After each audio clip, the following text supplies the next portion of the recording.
তো উত্তরবঙ্গের মানুষ এই পোর্টালের ব্যাপারটা খায় না, মাখে না, কি করে তারা বোঝেই না, জানেও না। কিন্তু আমরা এখন দেখতে পাচ্ছি 5ই ডিসেম্বরের মধ্যে চূড়ান্ত সিদ্ধান্ত দিয়ে দিয়েছে। তো সেই ক্ষেত্রে যদি বাংলার এত বড় একটা রাজ্য, সেখানে যদি ওয়াকফ বোর্ড যারা ওয়াকফ সম্পত্তি সংরক্ষণ করবে তাদের কাছ থেকে যদি এরকম নীরবতা আমরা পাই এবং পরিপূর্ণ সহযোগিতা না পাই, এটা আমাদেরকে অনেকটা ভাবিয়ে তুলছে। আসলে আজকের তো দাবি আমাদের কয়েকটা মূল বিষয় আছে, কিন্তু ওয়াকফ বোর্ডের ব্যাপারে জনগণের যা ক্ষোভ আছে, এখন দাবি করলে তো সেই দাবিগুলো পরস্পর রাখলে এখন পূরণ করাই মুশকিল আছে। তবে আজকের আমাদের প্রধানত দাবি, যেটা আপনারা আগেই শুনেছেন আমাদের যারা নেতৃত্ব আছে তাদের মুখ থেকে, যে উম্মিদ পোর্টালের যে বিষয়টা সেটা আমাদেরকে এত ভাবিয়ে তুলছে যে যেহেতু আমাদের সিদ্ধান্ত ছিল একরকম পূর্বে, কিন্তু এই মুহূর্তে আমরা দেখলাম যে না দিয়েও তো একটা সর্বনাশ, আর দিয়েও সর্বনাশ। তবে না খেয়ে মরবো কেন, খেয়ে মরাই ভালো। তো সেই চিন্তা ভাবনা করেই আমরা আগিয়েছি যে অন্তত পোর্টালের ব্যাপারে আপলোড করার জন্য আমরা সকলকে বলবো। আর এই সিদ্ধান্ত শুধু আমাদের কয়েকটি সংগঠনের নয়, এটা সর্বভারতীয় সিদ্ধান্ত। অল ইন্ডিয়া মুসলিম পার্সোনাল ল বোর্ড সহ বিভিন্ন বড় বড় তানজিম বা সংগঠন যারা আছে তারা অলরেডি অল ইন্ডিয়া ব্যাপী ঘোষণা করে দিয়েছেন। তো আজকেও আমরা বেশ কয়েকটি সংগঠন মিলিতভাবে এটা আমরা ওয়াকফ বোর্ডের কাছে জানাবো। এবং এই পোর্টালের ব্যাপারে ওয়াকফ বোর্ডের চূড়ান্ত সিদ্ধান্ত কি, এখনও পর্যন্ত আমি গতকালকেও উত্তরবঙ্গ সফর করলাম, তো উত্তরবঙ্গের মানুষ এই পোর্টালের ব্যাপারটা খায় না, মাখে না, কি করে তারা বোঝেই না, জানেও না। কিন্তু আমরা এখন দেখতে পাচ্ছি 5ই ডিসেম্বরের মধ্যে চূড়ান্ত সিদ্ধান্ত দিয়ে দিয়েছে। তো সেই ক্ষেত্রে যদি বাংলার এত বড় একটা রাজ্য, সেখানে যদি ওয়াকফ বোর্ড যারা ওয়াকফ সম্পত্তি সংরক্ষণ করবে তাদের কাছ থেকে যদি এরকম নীরবতা আমরা পাই এবং পরিপূর্ণ সহযোগিতা না পাই, এটা আমাদেরকে অনেকটা ভাবিয়ে তুলছে। আর বারবার কথা বলা হচ্ছে ওয়াকফ বোর্ড ওয়াকফ সংরক্ষণের জন্য, কিন্তু আমরা তো সেরকমভাবে দেখছি না যে সেইভাবে পরিপূর্ণ ওয়াকফ সংরক্ষণ হচ্ছে। কারণ আমাদের কাছে অনেক তথ্য আমরা দেখেছি যে সেখানে যে সমস্ত মাতাওয়াল্লিরা ওয়াকফ সম্পত্তি বিক্রি করে মানে মেরে খেয়ে ফেলছে, তাদের কি আবার পুনরায় চুরি করার সুযোগ করে দেওয়ার জন্য আবার তাদেরকে মোতাবাল্লিতে নতুন করে ফিরিয়ে নেওয়া আসছে। তো এইগুলো আমাদেরকে ভাবিয়ে তুলছে। সেই জন্য যতক্ষণ পর্যন্ত চেয়ারম্যান সাহেবের সাথে আমরা কথা না বলছি, দীর্ঘক্ষণ বসিয়ে রাখাটাও আমরা জানি না কোন যুক্তিতে তিনি এটা করেছেন। এতগুলো সংগঠনের দায়িত্বশীলরা বসে আছেন, তো নিঃসন্দেহে তিনি যখন আমাদের সাথে কথা বলবেন আমরা বলবো, এবং তাদের বক্তব্য কী আছে বাংলার মানুষের জন্য এবং ওয়াকফ সম্পত্তি পশ্চিমবাংলায় উদ্ধারের ব্যাপারে এবং পোর্টালের ব্যাপারে চূড়ান্ত সিদ্ধান্ত বোর্ডের আমরা নিই, তারপরে এখান থেকে ইনশাআল্লাহ আমরা যাব।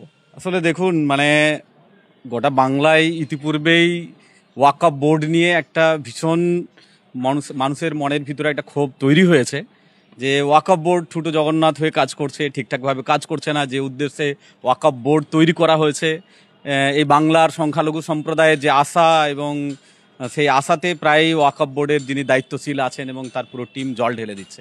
আমরা কনস্টিটিউশন প্রোটেকশন ফোরামের পক্ষ থেকে প্রায় মানে 21টা রাজনৈতিক, অরাজনৈতিক, সামাজিক সংগঠন মিলে আমরা বারবার চিঠি পাঠিয়েছি যে আমরা আপনার সঙ্গে দেখা করতে চাই। আমরা পশ্চিমবঙ্গের ওয়াকফ সম্পর্কে এখানকার যে চলমান সমস্যা, সেই সমস্যার সমাধানের দাবি এবং এই সমস্ত বিষয় নিয়ে কিছু কথা বলতে চাই, কিন্তু আমাদের সেই কথার সেইভাবে উত্তর দেওয়া হয় না। একবার ডেট দেওয়া হলো, তখন আবার অফিস থেকে জানানো হলো যে চেয়ারম্যান সাহেব উনি খুব ব্যস্ত আছেন, কালী পূজার পরে দেখা করবেন। তারপরেও বারবার বলার পরে সেই ফোনও সুইচ অফ এবং সেখান থেকে কোনো রিপ্লাই পাওয়া যায় না। আজকেও আমরা অফিসিয়ালি সব কিছু জানিয়ে আসার পরেও আমাদেরকে 1 ঘন্টার উপরে এখানে বসিয়ে রাখা হয়েছে। আসলে এটা তারা বুঝতে পারছে যে তাদের যে দায়িত্ব, ওয়াকফ বোর্ডের যে দায়িত্ব পালন করতে তারা ব্যর্থ। আজকে দেখুন যে উম্মিদ পোর্টাল নিয়ে সেন্ট্রাল গভর্নমেন্ট এবং মহামান্য আদালত ইতিমধ্যে বলে দিয়েছেন যে 5ই ডিসেম্বরের মধ্যে সমস্ত ওয়াকফ স্টেটগুলো এনরোল করতে হবে। কিন্তু ওয়াকফ বোর্ডের রোল কী ছিল? ওয়াকফ বোর্ডের কী করা দরকার ছিল? এটা পাওয়ার সঙ্গে সঙ্গে বিভিন্ন মুতাল্লিদেরকে ট্রেনিং দেওয়া দরকার ছিল, তাদেরকে বোঝানো দরকার ছিল, হেল্প দেওয়ার দরকার ছিল, খাতা কলমে বুঝিয়ে দেওয়া দরকার ছিল যে কিভাবে তারা এনরোল করবে, না কিভাবে কোন ডকুমেন্টসগুলো লাগবে। এগুলোর ক্ষেত্রে তারা সেইভাবে কোনো দায়িত্ব পালন করেননি। জেলাগুলো এবং বহু মোতোয়াল্লি এখনো পর্যন্ত জানেই না যে তার এই ওয়াকফ স্টেটগুলো কিভাবে তারা এনরোল করবে। এবং শুধু এই উম্মিদ পোর্টাল নয়, আমরা আজকের এই মেমোরেন্ডাম জমা দেওয়ার ক্ষেত্রে আমরা আরও দুটো গুরুত্বপূর্ণ ইস্যু রেখেছি যে পশ্চিমবঙ্গের বহু এরকম ওয়াকফ সম্পত্তি আছে যেগুলো 1 নম্বর খতিয়ান হয়ে যাচ্ছে, ভেস্টেড হয়ে যাচ্ছে। তো তো ওয়াকফ স্টেট, ওয়াকফের সম্পত্তি সেটা 1 নম্বর হবে কেন? তো সেগুলোকে, তার রেকর্ডকে ঠিক করার ব্যাপার আছে, সেইগুলোকে তার মিউটেশন থেকে শুরু করে যে টেকনিক্যাল যে বিষয়গুলো আছে সেগুলো করার ক্ষেত্রে ওয়াকফ বোর্ডের ভূমিকাগুলো আমরা খুব ভালো নজরে দেখতে পাচ্ছি না। এবং মুর্শিদাবাদের কারবালা ওয়াকফ সম্পত্তি সম্পর্কে ইতিমধ্যেই গোটা বাংলায় এটা খুব চর্চিত হয়েছে যে সেখানকার সম্পত্তি জবরদখল হচ্ছে। শুধু মুর্শিদাবাদ নয়, এরকম প্রায় বহু জেলায় বহু সম্পত্তি জবরদখল হয়ে যাচ্ছে। কোথাও সরকারের লোক নিয়ে নিচ্ছে, কোথাও প্রশাসনের পক্ষ থেকে জবরদখল করা হচ্ছে, কখনো ব্যক্তিগতভাবে জবরদখল করা হচ্ছে। তো এই সমস্ত বিষয় নিয়ে আমরা আজকে আলোচনা করার জন্য ওনার সঙ্গে এসেছি, এবং আমরা একটা যুক্তিপূর্ণভাবে এবং ওনাকে সহযোগিতা করার জন্যই, মূলত আমরা ওনাকে সহযোগিতা করার জন্য এখানে এসেছি।